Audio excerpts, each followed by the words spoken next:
ভগবদ্গীতা ৩য় অধ্যায় কর্মযোগ।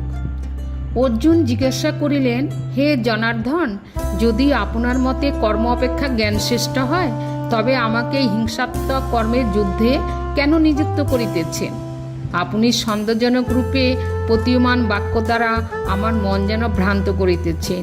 এই উভয়ের একটি আমাকে নিশ্চয় করিয়া বলুন, যাহার দ্বারা আমি শ্রেয় লাভ করিতে পারি। শ্রী ভগবান বলিলেন, হে অনঘ অর্জুন, ইহলোকে জ্ঞানাধিকারীগণের জন্য জ্ঞানযোগ এবং নিষ্কাম কর্মীগণের জন্য কর্মযোগ, এই দুই প্রকার নিষ্ঠার বিষয় সৃষ্টির প্রারম্ভে আমি বেদমুখে বলিয়াছি। কর্মানুষ্ঠান না করিয়া কেহ নৈশকর্ম নিষ্ক্রিয় আত্মরূপে অবস্থিতি মুখ্য লাভ করিতে পারে না। কর্মযোগে চিত্তশুদ্ধি ও আত্মবিবেক না হইলে নৈশকর্ম সিদ্ধি হয় না। কেবলমাত্র জ্ঞানশূন্য কর্মত্যাগ দ্বারা উক্ত অবস্থা লাভ অসম্ভব। কর্ম না করিয়া কেহই ক্ষণকালও থাকিতে পারে না। অস্বতন্ত্র হইয়া সকলেই মায়াজাত সত্য রজ তমগুণের প্রভাবে কর্ম করিতে বাধ্য হয়। যে মূঢ় ব্যক্তি হস্ত পদ বাক্যাদি পঞ্চকর্মেন্দ্রিয় সংযত করিয়া মনে মনে শব্দরাসাদি ইন্দ্রিয় বিষয় স্মরণপূর্বক অবস্থান করে, তাকে মিথ্যাচারী বলে। কিন্তু যিনি বিবেকযুক্ত মনের দ্বারা চক্ষুকর্ণাদি পঞ্চজ্ঞানেন্দ্রিয় সংযত করিয়া অনাসক্তভাবে কর্মেন্দ্রিয় দ্বারা কর্মানুষ্ঠান করেন, তিনি পূর্বোক্ত মিথ্যাচারী অপেক্ষা শ্রেষ্ঠ।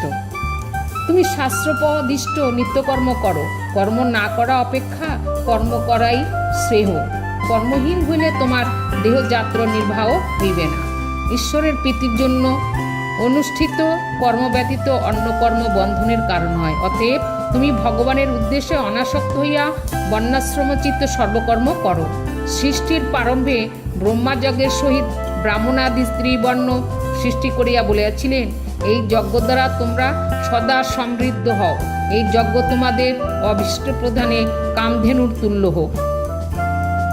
এই যজ্ঞ দ্বারা তোমরা ইন্দ্রাদি দেবতাগণকে সংবর্ধনা করো এবং দেবতাগণ তোমাদেরকে দৃষ্টাদি দ্বারা শস্যাদি উৎপাদনপূর্বক অনুগৃহীত করুন।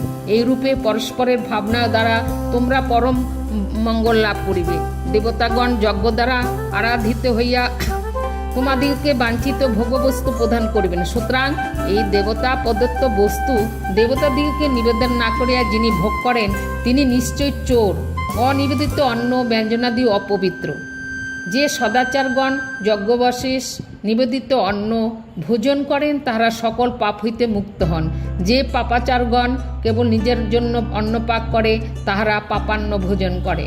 অন্ন হইতে প্রাণীদিগের শরীর উৎপন্ন হয়, মেঘ হইতে অন্নের উৎপত্তি হয়, যজ্ঞধূম হইতে মেঘ সৃষ্ট হয় এবং যজ্ঞ অপূর্ব অদৃষ্ট বা কর্মফল বেদ বিধি হইতে উৎপন্ন হয়। যজ্ঞাদি কর্ম বেদ হইতে উৎপন্ন জানিবে। বেদ অক্ষর পরমাত্মা হইতে সমুদ্ভূত। অতএব সর্বাত্ম প্রকাশক বেদ সর্বদা যজ্ঞে প্রতিষ্ঠিত আছেন। হে পার্থ, যে ব্যক্তি এই প্রকার ঈশ্বর কর্তৃক প্রবর্তিত কর্মচক্রের অনুগামী না হয়, সে ইন্দ্রিয়াসক্ত পাপী ব্যক্তি বৃথা জীবন ধারণ করে। কিন্তু যে ব্যক্তি আত্মাতেই প্রীতি, আত্মাতেই তৃপ্ত এবং আত্মাতেই সন্তুষ্ট, তাহার কোনো কর্তব্য নাই। আত্মজ্ঞানীর ইহজগতে কর্মানুষ্ঠানের কোনো প্রয়োজন নাই। কর্ম না করিলেও তাহার কোনো প্রত্যাবায় হয় না এবং ব্রহ্মাদি স্থাবর পর্যন্ত কোনো প্রাণীতে তাহার কোনো প্রয়োজন সম্বন্ধ নাই। অতএব তুমি অনাসক্ত হইয়া সর্বদা কর্তব্য নিত্য কর্মের অনুষ্ঠান করো। কামনা শূন্য হইয়া কর্ম করিলে মানুষ নিশ্চয়ই মুক্তি লাভ করে। জনক অশ্বপতি প্রভৃতি রাজস্বী নিষ্কাম কর্ম করিয়াই মোক্ষ লাভ করিয়াছেন। সুতরাং লোকসংগ্রহের নিমিত্ত তোমার নিষ্কাম কর্ম করা উচিত। কোন সম্প্রদায়ের শ্রেষ্ঠ ব্যক্তি যাহা যাহা আচরণ করেন, সেই সম্প্রদায়ের সাধারণ লোকে তাহাই অনুসরণ করে। তিনি যে লৌকিক বা বৈদিক কর্ম প্রামাণিক বলিয়া অনুষ্ঠান করেন, অন্য লোকে তাহাই অনুসরণ করে। হে পার্থ, স্বর্গমত্তাদি 3 লোকে আমার কোনো কর্তব্য কর্ম নাই এবং আমার অপ্রাপ্ত বা প্রাপ্তব্য বস্তু নাই। তথাপি আমি লোক কল্যাণের নিমিত্ত সর্বদা কর্মে ব্যাপৃত আছি, কর্মত্যাগ করি নাই। হে পার্থ, যদি আমি অনলস হইয়া শুভকর্মে প্রবৃত্ত না হই, তবে মানবগণ সর্বপ্রকারে আমার অবলম্বিত পথেরই অনুগতি হইবে, অর্থাৎ অলস হইয়া কর্মত্যাগ করিবে।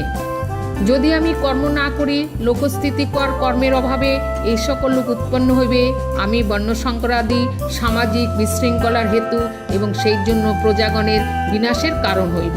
হে ভারত, অজ্ঞানীগণ আসক্ত হইয়া যেরূপ কর্ম করেন, জ্ঞানীগণ অনাসক্ত হইয়া লোকশিক্ষার জন্য সেরূপ কর্ম করিবেন। জ্ঞানীগণ কর্মাসক্ত, জ্ঞানহীনগণের বুদ্ধিভেদ জন্মাইবেন না। তাহারা অবহিত চিত্তে সকল কর্ম অনুষ্ঠান করিয়া জ্ঞানহীন দিগকে কর্মে প্রবৃত্ত করিবেন। প্রকৃতির গুণত্রয় শরীরেন্দ্রিয় সংঘাতে পরিণত হইয়া লৌকিক ও বৈদিক সমস্ত কর্ম সম্পাদন করে। অহংকার দ্বারা যাহার চিত্ত বিমূঢ় হইয়াছে, তিনি আমি কর্তা এরূপ মনে করেন। হে মহাবাহ, সত্যগুণের পরিণাম চক্ষু ও কর্ণাদি ইন্দ্র সকল তমগুণের পরিণাম ও রূপ ও রসাদি বিষয় সকলে পবিত্র আছে, কিন্তু আত্মা নিঃসঙ্গ। ইহা জানিয়া গুণ বিভাগ ও কর্মবিভাগের যথার্থ তত্ত্বজ্ঞ ও কর্তৃত্বাভিমান ত্যাগ করেন। প্রকৃতির গুণ দ্বারা ভ্রান্ত ব্যক্তিগণ দেহেন্দ্রীয় সংঘাতের কর্মে আসক্ত হন, অর্থাৎ ফলের জন্য আমরা কর্ম করি এরূপ অভিমান করেন। সর্বজ্ঞ আত্মবিদ সেই অজ্ঞ অনাত্মবিদ মন্দবুদ্ধি ব্যক্তিগণকে বিচলিত করিবেন না।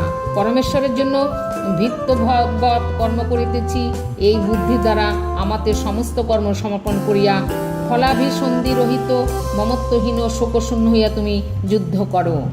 যাহারা নিষ্কাম কর্ম বিষয়ে শ্রদ্ধাবান ও অসূয়াশূন্য হইয়া আমার এই মত সর্বদা অনুষ্ঠান করেন, তাহারাও ধর্মাদি কর্মের কর্তৃত্ব বুদ্ধিরূপ বন্ধন হইতে মুক্ত হন। কিন্তু যে অশ্রদ্ধাবান ব্যক্তিগণ আমার এই বাক্যের নিন্দা করে এবং উহা পালন করে না, সেই বিবেকহীন ব্যক্তিগণকে সর্বজ্ঞান মূঢ় কর্মার্থভ্রষ্ট বলিয়া জানিও। জ্ঞানী ও স্বীয় প্রকৃতির অনুরূপ কার্য করেন। অজ্ঞের কি কথা? প্রাণীগণ স্ব প্রকৃতিকে অনুসরণ করে, এই জন্যেই মধুপদিষ্ট স্বধর্মাচরণ করিতে পারে না। সুতরাং আমার বা অন্যের শাসন বা নিষেধ কি ফল হইবে? সকল ইন্দ্রিয় অনুকূল ও প্রতিকূল বিষয় ভেদে যথাক্রমে আসক্তি ও বিদ্বেষ অবশ্যম্বী কিছুতেই উহাদের বশীভূত হইবে না, কারণ এই দুটি জীবের শ্রেয় মার্গের প্রতিকূল। স্বধর্মের অনুষ্ঠান দোষমুক্তি হইল উত্তম রূপে অনুষ্ঠিত পরধর্ম অপেক্ষা উৎকৃষ্ট। বর্ণাশ্রম বিহিত স্বধর্ম সাধনে নিধন ও কল্যাণকর, কিন্তু অন্যের বর্ণাশ্রমোচিত ধর্মের অনুষ্ঠান অধোগতির কারণ বলিয়া বিপজ্জনক। অর্জুন জিজ্ঞাসা করেন, হে কৃষ্ণ, মানুষ কাহার দ্বারা চালিত হইয়া অনিচ্ছা সত্য যেন বলপূর্বক নিয়োজিত হইয়াই পাপানুচরণে প্রবৃত্ত হয়? শ্রী ভগবান কহিলেন, ইহা রজগুণজাত দুষ্পূরণীয় অত্যুগ্য কাম এবং ইহাই ক্রোধ। সংসার ইহাকে মহাশত্রু বলিয়া জানিবে। যেরূপ ধূম দ্বারা অগ্নি, ময়লা দ্বারা দর্পণ এবং জরায়ু দ্বারা গর্ভ আচ্ছন্ন থাকে, সেরূপ কামনা দ্বারা এই বিবেক বুদ্ধি আবৃত থাকে। হে কুন্তীয়, এই কাম জ্ঞানীর চিরশত্রু, ইহা অনলের ন্যায় দুষ্পূরণীয়। এই তৃষ্ণারূপ কাম দ্বারা বিবেক বুদ্ধি আবৃত থাকে। পঞ্চ জ্ঞানেন্দ্রিয়, পঞ্চ কর্মেন্দ্রিয়, সংকল্প বিকল্পাত্মক মন এবং নিশ্চয়িকা বুদ্ধি কর্মের আশ্রয় বলিয়া কথিত হয়। ইহাদিগের দ্বারা বিবেক জ্ঞান আবৃত করিয়া কাম ধ্যেয়াভিমানী জীবকে ভ্রান্ত করে। হে ভরত বংশ শ্রেষ্ঠ, তুমি প্রথমে ইন্দ্রিয়দিগকে বশীভূত করিয়া জ্ঞান ও বিজ্ঞান নাশক পাপরূপ এই কামকে পরিহার করো। স্থূল দেহ হইতে ইন্দ্র শ্রেষ্ঠ, ইন্দ্র হইতে মন এবং মন হইতে বুদ্ধি শ্রেষ্ঠ। যিনি দেহাদি বুদ্ধান্ত সকলের অভ্যন্তরে অবস্থিত, তিনি বুদ্ধির দ্রষ্টা, শুদ্ধ বুদ্ধ মুক্ত আত্মা। হে অর্জুন, যুদ্ধ বুদ্ধি দ্বারা মনকে সমাহিত করিয়া বুদ্ধির দ্রষ্টা পরমাত্মাকে এই রূপে জানিয়াই অজ্ঞানমূলক দুর্জয় শত্রুকামকে জ্ঞান দ্বারা মূলচ্ছেদপূর্বক বিনাশ করো।